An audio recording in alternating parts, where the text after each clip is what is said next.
نبی رحمت صلی اللہ علیہ وآلہ وسلم گھر میں تشریف لائے تو ام المومنین حضرت عائشہ صدیقہ رضی اللہ تعالی عنہا محبوب کائنات نے عرض کی حضور آج عجیب ماجرا ہوا، ہمارے گھر میں ایک خاتون آئی جو کہ حبشی نژاد تھی اور اس کے دونوں پہلوؤں میں اس کی 2 بیٹیاں تھیں۔ اس نے صدا لگائی، میں نے سارا گھر ڈھونڈا لیکن اس کو دینے کے لیے کچھ نہ ملا۔ میں نے پھر کوشش کی کہ حضور کا گھر ہے اور سائل خالی نہ جائے۔ میں نے دوبارہ کوشش کی تو ایک خشک کھجور مل گئی، چوہارا مل گیا۔ میں نے وہی چوہارا اٹھا کے اس عورت کو دے دیا۔ سخت بھوک لگی ہوئی تھی، اس کا پیٹ کمر سے لگا ہوا تھا، لیکن اس نے اس کھجور کو 2 حصوں میں تقسیم کیا اور ایک اس بیٹی کے منہ میں ڈال دیا اور ایک ٹکڑا اس بیٹی کے منہ میں ڈال دیا۔ خود بھی بھوکی تھی لیکن اس نے خود نہیں کھایا۔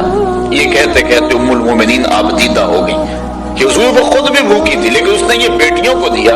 تو آقا کریم فرمایا عائشہ کل قیامت کے دن گناہوں کے سبب سے یہ خاتون اگر جہنم کا ایندھن بننے لگی تو یہ بیٹیاں درمیان میں آڑ بن کے کھڑی ہو جائیں گی۔ اے اللہ ہم اپنی ماں کو جہنم میں نہیں جانے دیں گی اور اللہ ان کی سفارش مان کے ان کی ماں کو جنت عطا فرما دے گا۔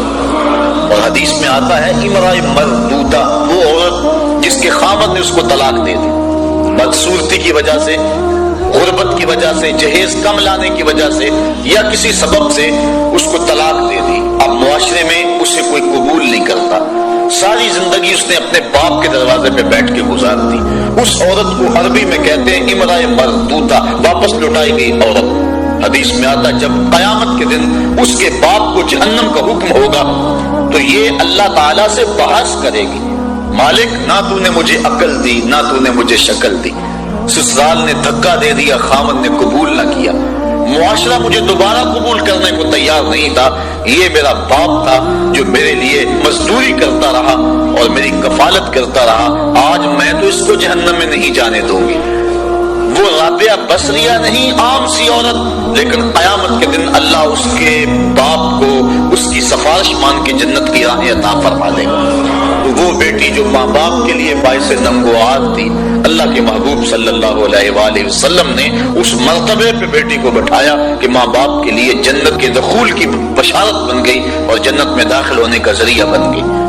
آپ تاریخ عرب پڑھیں، جس طرح وہ سکی بیٹی کو قتل کر دیتے تھے وہ سکی ہمشیرہ کو بھی قتل کر دیتے تھے۔ میں نے اس پر دیکھا مختلف کتب سیر میں کہ یہ بیٹیوں کے قتل کا رواج کیوں پیدا ہوا، اس کے بارے میں مختلف آراء مختلف لوگوں نے بیان کی ہیں۔ ایک رائے یہ بھی کہ چونکہ جو عرب کے شاعر تھے وہ بڑی فوج شاعری کرتے تھے اور اگر کسی کی بہن بیٹی خوبصورت ہوتی تو اس کے اعضاء کا تذکرہ کر کر کے اپنے شعروں کو سجاتے، تو بعض قبائل نے اس حوالے سے دختر کشی کا سلسلہ شروع کیا جو معاشرے کے اندر مقبول ہو گیا، حتیٰ کہ بعض قبائل میں 100% اور بعض قبائل میں وہ جزوی طور پہ دختر کشی کا رواج موجود تھا۔ ابو علیہ السلام نے آ کے اس رواج کو ختم کیا۔ تو جس طرح وہ بیٹی کو قتل کرتے تھے وہی سبب بہن کے قتل کا تھا کہ کل اس کی شادی ہو اور کوئی ہمارا بہنوئی کہلائے تو وہ بہن کو بھی قتل کر دیتے تھے۔ سگا بھائی اپنی بہن کو اپنے ہاتھوں سے ذبح کر دیتا اور جب باپ بیٹی کو زندہ درگور کرنے کے لیے جاتا تو بسا اوقات بھائی بھی ساتھ ہوتا اور باپ بیٹا مل کر اپنی بیٹی اور بہن کو زندہ درگور کرتے۔ اب اللہ کے محبوب علیہ السلام نے جہاں بیٹی کو وقار دیا، بیٹی کو توقیر دی، وہاں بہن کو بھی عزت دی۔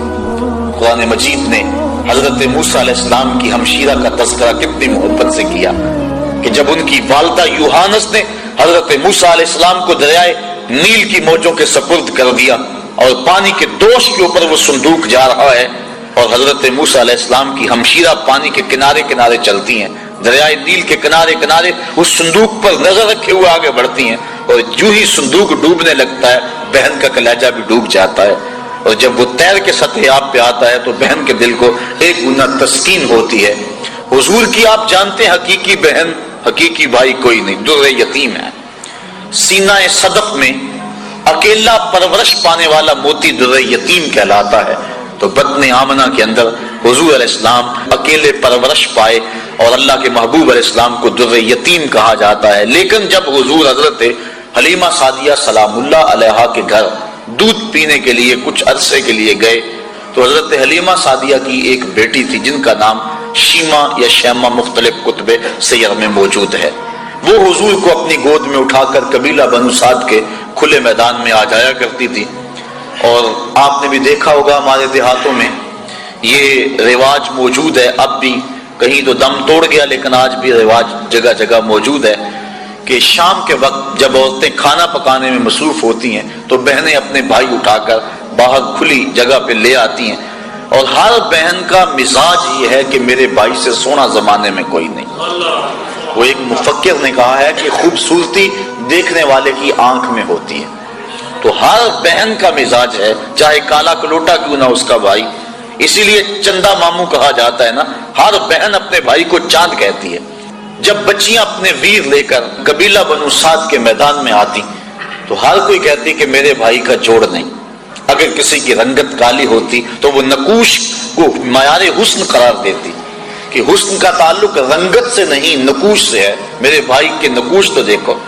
اور اگر کسی کا رنگ سفید ہوتا تو وہ کہتی ہے کہ رنگ نہیں تو کچھ نہیں، میرے بھائی کا رنگ بڑا چٹا ہے لہذا میرا بھائی بڑا خوبصورت ہے. بحث مباحثہ ہو رہا ہوتا اور کوئی ماننے کو تیار نہ ہوتی کہ میرا بھائی کسی سے کم ہے. اتنے میں حضرت شیما اپنے ویر محمد کو اٹھا کے لے آتی اور جو ہی وہ آتی اور کہتی ہاں میرا بھائی بھی آ گیا، تو وہ کہتی نہیں شیما تیرے ویر کا مقابلہ تو نہیں نا. تو کتب میں آتا ہے کہ حضرت شیما کا سر فخر سے بلند ہو جاتا اور پھر حضور کو سینے سے چمٹا لیتی اور دعا دیتی ربنا ابقِ لنا محمدا حتی اراہ یافعا وامردا. اے اللہ میرے ویر محمد کو سلامت رکھنا، اس کو شالہ نظر نہ لگے میرا ویر آج بچوں کا سردار ہے، کل میں اپنی آنکھوں سے دیکھوں کہ جوانوں کی بھی سرداری کرے. حضرت شیخ محقق نے بھی اس واقعہ کو لکھا ہے، کتب سیر میں موجود ہے کہ ایک غزوے میں حضرت شیما کے قبیلے کے ساتھ لڑائی ہوئی. کیونکہ ان کی شادی ہو گئی، اولاد ہو گئی. جس قبیلے میں حضرت شیما کا نکاح ہوا تھا مدینہ شریف کے دور میں، مدنی دور میں حضور کی لڑائی غزوہ اس قبیلے کے ساتھ ہوا. اس قبیلے کے کافی لوگ پکڑے گئے، گرفتار ہو گئے، کچھ قتل کر دیے گئے. گرفتار شدگان کو چھڑانے کے لیے عرب کے رواج کے مطابق وہ فدیے کی رقم اکٹھی کر رہے تھے کہ چلتے چلتے حضرت شیما کے گھر آئے. انہوں نے پوچھا یہ رقم تم کیوں اکٹھی کر رہے ہو، یہ فنڈ کس لیے اکٹھا کیا جا رہا ہے؟ انہوں نے بتایا کہ ایک شخص سے ہماری لڑائی ہوئی ہے جو ادعائے نبوت رکھتا ہے، مدینے میں اس کا بسیرا ہے، اتنے ہمارے بندے پکڑے گئے ہیں، ان کو چھڑانا ہے. کہا کیا نام ہے اس کا؟ کہا نام اس کا محمد ہے صلی اللہ علیہ وسلم. بس آنکھوں سے آنسو جاری ہو گئے. کہا اچھا اس نے تمہارے بندے پکڑے؟ کہا ہاں. کہا پھر رقم اکٹھی نہ کرو. کہا کیوں؟ کہا مجھے ساتھ لے چلو. کہا تو کیا کرے گی؟ کہا میں تمہارے بندے چھڑا کے لاؤں گی. کہا تو کیسے چھڑائے گی؟ کہا وہ میرا ویر لگتا ہے، وہ میرا بھائی لگتا ہے. قوم کے سردار ساتھ ہیں. حضرت شیما قوم کے سرداروں کو لے کر حضور کے خیمہ نوری کی طرف بڑھ رہی ہیں. یہ وہ وقت تھا جب ادب کی آیتیں اتر چکی ہیں، صحابہ ننگی تلواروں سے پہرا دے رہے ہیں. حضرت شیما اپنی قوم کے سرداروں کو لے کر اس خیال میں کہ میں اپنے بھائی کے پاس جا رہی ہوں بڑی تیزی سے آگے بڑھنا چاہا، لیکن پہرے داروں نے راستہ روک لیا، تلوار سونت دی. رک جائے دیہاتی عورت، جانتی نہیں آگے کوچہ رسول ہے، آگے تو بغیر اذن کے جبریل بھی نہیں جا سکتے، تم کون ہو؟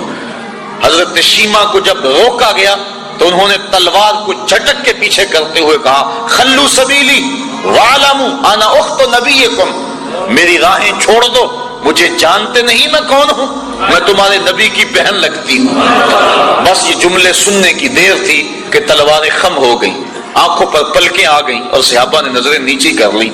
حضور علیہ السلام کی ہمشیرہ حضور کے خیمہ نوری میں داخل ہوئی. آقا کریم نے جب دیکھا تو اٹھ کے استقبال کیا اور پوچھا بہن کدھر آئی ہو؟ عرض کی حضور آپ کے بندوں نے ہمارے لوگ پکڑ لیے ہیں، چھڑانے آئی ہوں.